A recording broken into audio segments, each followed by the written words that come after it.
Әбілқас Сағынұлы, социалистік еңбек тау-кен маманы, техника ғылымының докторы, Қазақстан Республикасының ғылым мен техникасына еңбек сіңірген қайраткері, Арғын тайпасының Түйіндік руының Қаржас бөлімінен шыққан. Сағынов Әбілқас Сағынұлы 1915 жылы Павлодар облысының Баянауыл селосында дүниеге келді. Өзінің еңбек қызметін Сағынов Әбілқас 1931 жылы моторист қызметінде Прибалхашстрой Успен Трест кенінде бастады. Келесі жылы ол Қарағанды тау-кен техникумына түсіп, қазақ студенттерімен бірге Днепропетровск тау-кен институтына жіберілді. Институтты бітірген соң 1948 жылға дейін Әбілқас Сағынов Қарағанды көмір бассейнінде учаске бастығы, бас инженер, шахта директоры, көмір трест техникалық бөлім жетекшісі қызметтерін атқарды. 1948-1951 жылдар аралығында Қарағанды ауданының Госкортехнадзор басқармасының басшысы, Қарағанды углеразрезы тресінің бас инженері болып жұмыс істеді. 1951 жылы Әбілқас Сағынов техника ғылымдарының кандидаты ғылыми дәрежесін ізденуге Қарағанды бассейн төмен және орташа күштегі қыртысының өңдеу әдістерінің қазіргі жағдай, оның саралауы және даму перспективалары тақырыбына диссертация қорғады. 1951 жылы Әбілқас Сағынов бүкіл одақтық ғылыми зерттеу көмір институтының Қарағанды филиалының директоры болып тағайындалып, 1952 жылы оның басшылығымен Қарағанды ғылыми зерттеу көмір институтына өзгертілді.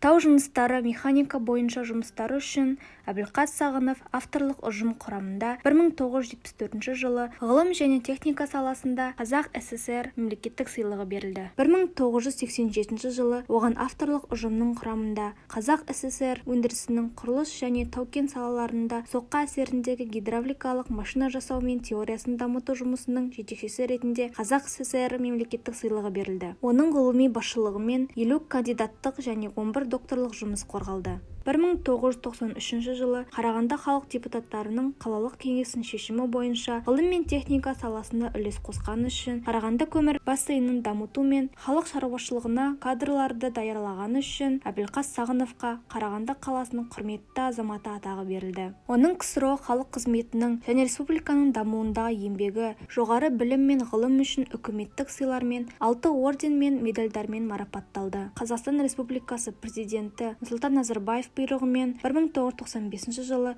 желтоқсан айында Әбілқас Сағыновқа Қазақстан Республикасының ғылым және техника еңбегі сіңген қызметкері атағы берілді.